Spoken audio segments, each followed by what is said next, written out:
The sky is a dismal gray when I finally go to remove my son's car seat. It's raining, a cold autumn rain that feels both cliché and appropriate for a moment I've spent more than 3 months avoiding.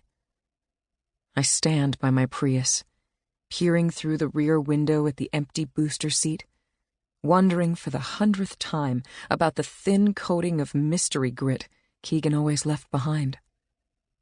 And then I do it. I don't give myself time to think, just proceed, quickly and efficiently. Loosen the straps, dig into the cushions of the back seat and unhook the metal latches. One tug, and the car seat lands with a thunk on my driveway. They never end. All these little ways you have to say goodbye. I turn my face toward the drizzle. The summer has gone, slipped away without my noticing it, and somehow October is here, flaunting her furious reds and yellows. Squinting, I take in the houses of my neighborhood, their wholesome front yards, trim lawns, beds of waterlogged chrysanthemums, a couple pumpkins on doorsteps, and leaves, of course, everywhere, blazing and brilliant, melting into the slick streets, clogging gutters. I put my hand to my pocket, feel my keys and wallet. Blink. Try to remember what I'm doing, where I plan to go. Try not to think about the car seat lying behind me in the driveway. I inhale deeply, wet earth and decaying leaves. It's Sunday, I remind myself. I'm going to see Grandma. I climb into the driver's seat and turn on the car, but it all feels wrong. I give myself a minute, wait to see if the anxiety will pass, before conceding that I've lost this battle. I can't drive around town with that gaping void in the back seat. Not today. Baby steps. One thing at a time. I exit the car abruptly and head to the garage. Find my bike. It's Sunday, and I am going to see Grandma. I will stick to the plan. I will hold it together. Breathe, I tell myself. Breathe.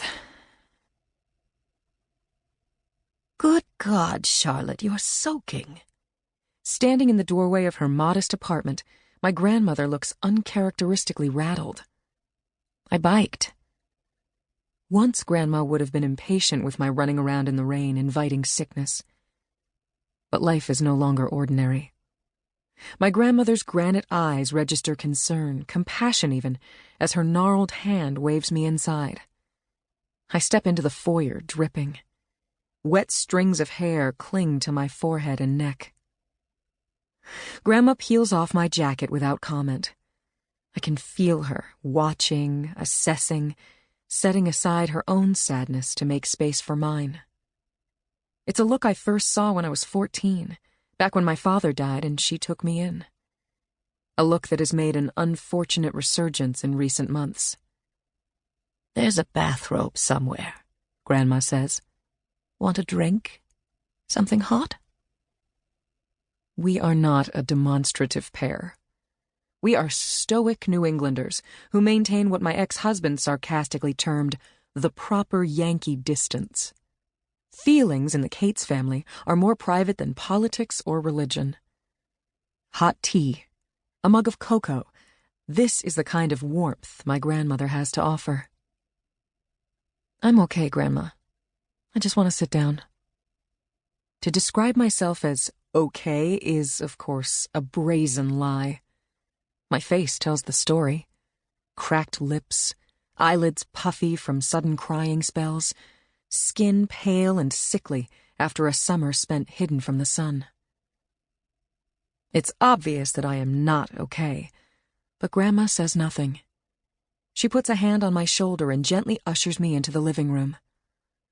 I assume my usual post on the creaky old rocker while she arranges herself in a high-backed wooden chair.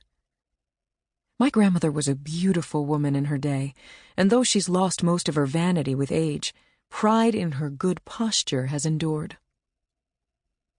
The living room is, as always, immaculate. Grandma hates knickknacks. Her bookshelf consists largely of reference materials, although the bottom shelf holds a few guilty pleasures. Some Stephen King novels, Cold Crimes magazine, my first steady writing gig, and old issues of Sophisticate from before my promotions back when I was a staff writer. Grandma remains a loyal reader of Sophisticate, although she isn't exactly the target demographic for articles like What You Need to Know About Prenups and Preparing Your Baby for an Ivy League Future.